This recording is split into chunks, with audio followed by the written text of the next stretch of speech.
충북 단양에 있는 구인사를 방문한 한동훈 비대위원장. 그런데 윤 대통령도 방문했다고 하죠.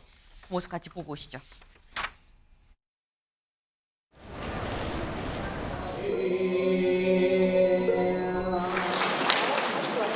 왜 진작 찾아뵙지 못했나 하는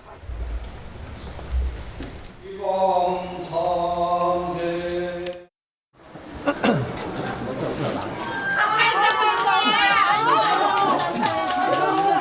장관님 화이팅입니다. 감사합니다.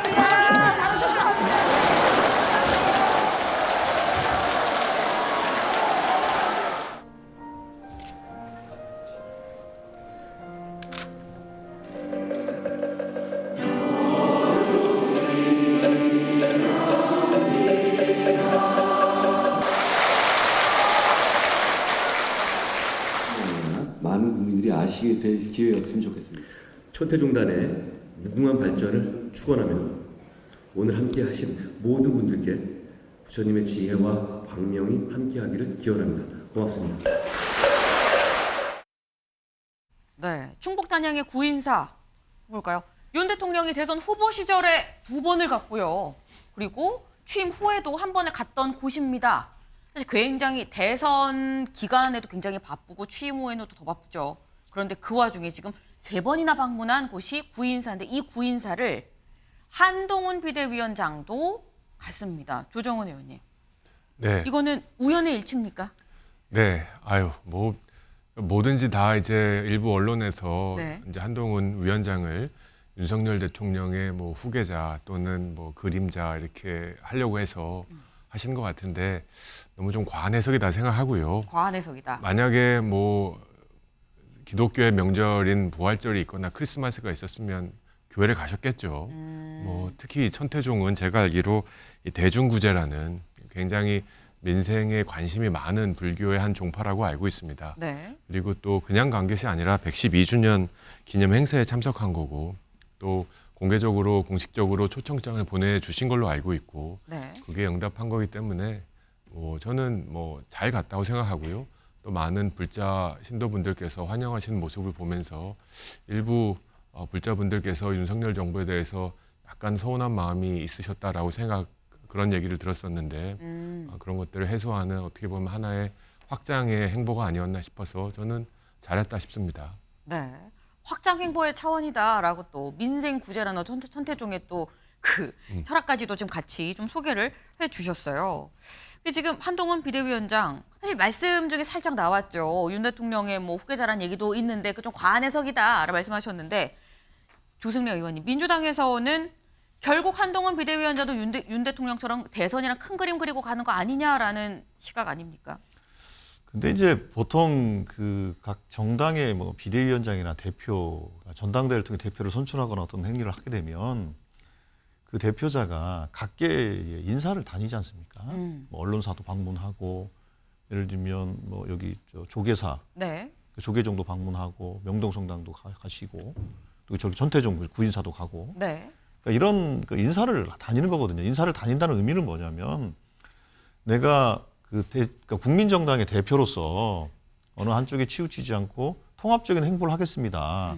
라는 그런 메시지인 거죠. 근데 사실 어떤 측면에서 보면 자꾸 저런 식으로 윤석열 대통령과 자꾸 비교해서 저런 식 만드는 것은 오히려 제가 보기에는 한동훈 비대위원장 오히려 더 형해화시키고 더 작게 만드는 그러니까 윤석열 대통령 후광 없이는 아무것도 없는 존재로 만들어버리는 거예요. 오히려 저게 이렇게 좀 말 그대로 약간 좀 이렇게 좀 띄워준다고 하는 행보들 같은데 그렇지가 않다. 저거는 정치인이 해야 될 지극히 자연스러운 일들이고 예를 들면 뭐 조정원도 여기 모든 분들이 출마를 준비하신 분들은 새해가 되면 사찰도 성당도 교회도 네. 가서 인사드리고 새해 복 많이 받으시라 하고 이렇게 하는 게 당연한 행보입니다. 그걸 너무 과하게 정치적 메시지를 그럴 필요는 입힐 필요는 없다. 없다 이렇게 봅니다. 과하게 윤 대통령과 좀 비교해서 갈 필요는 없다라고 말씀을 하셨는데 일단 한동훈 비대위원장의 지금 비대위원장으로서 오늘이 보름째죠. 보름 한 2주가 좀 넘는 이 보름 기간 동안 한동훈 비대위원장 전국을 돌고 있습니다. 그런 차원에서 지금 충북에 지금 단양, 구인사도 갔다라고 볼 수 있는 건데 이런 한동훈 비대위원장한테 견제구를 날리는 사람이 있습니다. 직접 들어보고 오시죠. 이제 한동훈 위원장이 인재영입 위원장을 공동으로 맡은 이유는 결국에는 용산발 인재들이 영입 인재로 한동훈 위원장 입을 통해 가지고 나올 가능성이 있다. 용산발 인사들의 그 소위 스펙이라고 하는 것이 네. 그렇게까지 높지 않습니다. 그러면 이분들에게 뭔가 그 1등급 한우 뭐 이런 거 붙여주려고 그러면은 인재영입 몇 호 이런 거 붙여줘야 되거든요. 네네. 네, 그런데 그런 역할을 아마 하기 위해 가지고 인재영입 위원장까지 겸임한 거 아닐까. 누군가는 이야기합니다. 국민들의 여의도 정치에 대한 불신이 크기 때문에 우리가 여의도 사투리를 벗어나야 된다는 이야기를 합니다. 제가 단호하게 이야기하겠습니다. 대한민국 국민들은 여의도 사투리를 대체할 또 다른 방언으로서 그들만의 언어인 서초동 사투리를 용납할 생각이 전혀 없습니다. 정광재 대변인. 네. 사실 이준석 전 대표가 한때는 한동훈과 나는 동지가 될 수도 있다라는 얘기를 했었거든요. 그런데 지금은 완전히 다른 모습입니다. 그때와 지금은 완전히 상황이 달라졌죠. 이미 루비콘 강을 건넌 거고요. 또 하나 아까 구인자 방문에 관련해서는 이런 해석이 저는 정확하다고 봅니다. 제가 당의 대변을 맡고 있는 사람으로서 한동훈 비대위원장이 취임 직후부터 계속 강조했던 게 동료 시민들에 대한 헌신입니다. 네. 구인사가요. 지난번 잼버리 기간 동안에 굉장히 그 고생했던 해외에서 왔던 많은 잼버리 대원들을 1,400명인가요? 수용해서 환대를 해준 적이 있습니다. 이런 우리 사회를 더욱 성숙하게 하는 선의의 동료 의식을 가장 최근에 구현한 곳이라는 측면에서 구인사를 찾았다는 말씀을 드리는 게 좋을 것 같다고 생각이 들고요. 그리고 지금 이준석 개혁신당 이제 창당한다고 하잖아요. 네. 한동훈 비대위원장과는 이제 가는 길이 완전히 달라졌습니다. 과거에는 어쩌면 이준석 전 국민의힘 대표 입장에서는 한동훈 비대위원장 체제가 들어섰을 때 변화하는 국민의힘 모습과 자기가 접점을 찾을 수도 있다고 생각했었을지 모르겠습니다. 그래서 그런 말이 나왔을지 모르지만 지금은 이제 돌아서 봉합하기에는 너무 먼 길을 가기 때문에 이제 뭐 경쟁 정당으로서 유권자들의 심판을 받아야 하는 상황 아니겠습니까? 그러니까 당연히 한동훈 비대위원장에 대해서도 날선 말들을 해낼 수밖에 없는 거죠. 네, 이준석 전 대표가 루비콘강을 건넜기 때문에 이젠 완전히 상황이 달라졌다라는 말씀이셨는데 조정훈 의원님. 예, 제가 어제도 한동훈 비대위원장이자 인재영입위원장과 함께 비대위원 그 인재영입위원 6명이 저녁 식사를 하고 밤늦게까지 인재영입과 관련된 회의를 하고 온 사람입니다. 단언컨대 용산발 쪽지 영입은 없습니다.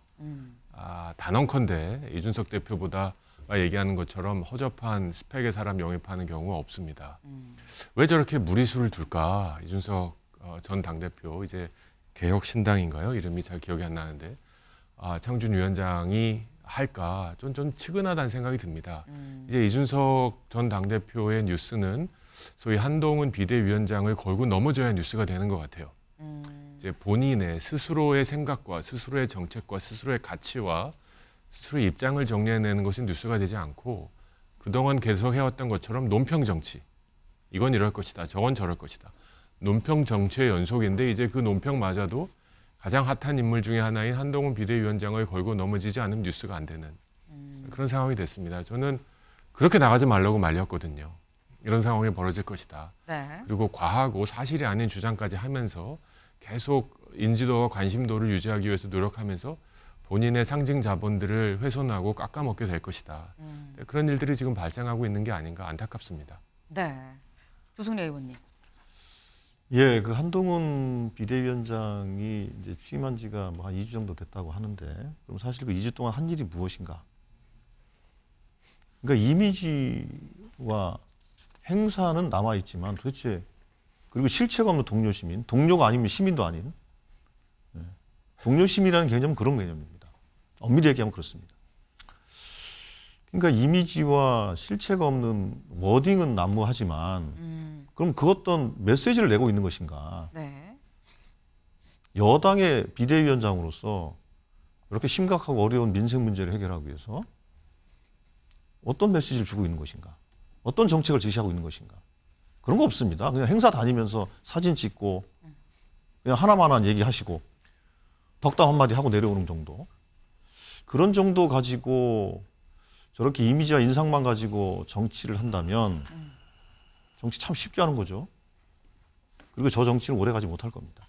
그것을 저는 이준석 전 대표는 그 점을 지적하는 것으로 봐요. 거기에 뭐 말을 뭐 서초동 사투리, 네. 뭐 1등급 한우라는 참 재미있는 표현을 했습니다만 그게 다 그런 것들을 지적하는 것이다. 저는 그렇게 보고 있어서 매우 일리가 있다 생각합니다. 네, 서영주 대변인. 그러니까 뭐 이제 조승래 의원님 말과 일맥상통할 수 있는데요. 지금 이준석 전 대표는 한동훈 비대위원장을 윤석열 대통령과 동일시시키는 거예요. 그냥 윤석열의 아바타가 한동훈이다. 예를 들어서 보면은 말씀한 대로 지금 비대위원장이 되고 나서 뭘 했죠? 민생에 대해서 무슨 얘기를 했죠? 구체적으로 당내 수습은 있었지만 민주당에 대한 공격. 그러니까 말씀한 대로 폼만 잡고 있는 것이에요. 정치라는 게 폼 잡기는 좋죠. 하지만 민생으로 뛰어들었을 때 무엇을 실질적으로 하느냐 부분에 있어서는 한동훈 비대위원장 보여준 게 없습니다. 두 번째 예를 들면 지금 뭐 회의를 통해서 용산에 대한 인재들을 뭐 철저하게 배제는 아니더라도 그런 건 없다 하지만 네. 모든 당대표들이 김기현 대표도 그랬을 거예요. 속으로는. 나는 나의 자율성을 가지고 하겠어. 하는데 용산을 넘을 수가 없어요. 그 거대한 산을. 그렇지 않습니까? 용산을 다 못 넘어요. 국민의힘이.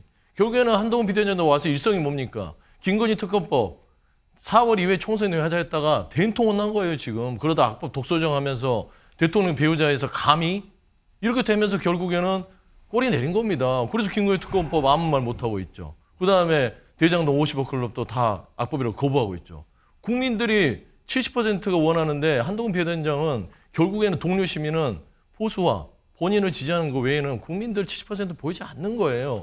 딱 그 수준이다. 그래 이준석 전 대표가 얘기하고 있다. 저는 그렇게 얘기하고 싶습니다. 네. 지금 말씀 들어보면 이준석 전 대표와 민주당의 입장이 지금 약간 흐름을 같이 한다라는 생각도 좀 듭니다. 네. 일단 한동훈 비대위원장 지금 이 민주당에서는 2주 동안 한 게 뭐가 있냐라고 지금 굉장히 나해선 비판을 하셨는데 오늘도 지금 전국을 돌면서 오늘도 부산으로 1박 2일 일정으로 좀 떠납니다. 부산에 가선 어떤 메시지를 내놓고 민주당에서 얘기할 때 실질적으로 손에 잡히는 무언가를 그럼 내놓을 것이냐라는 여부도 오늘 같이 좀 주목해 볼 부분이 아닌가 하는 생각이 좀 드네요.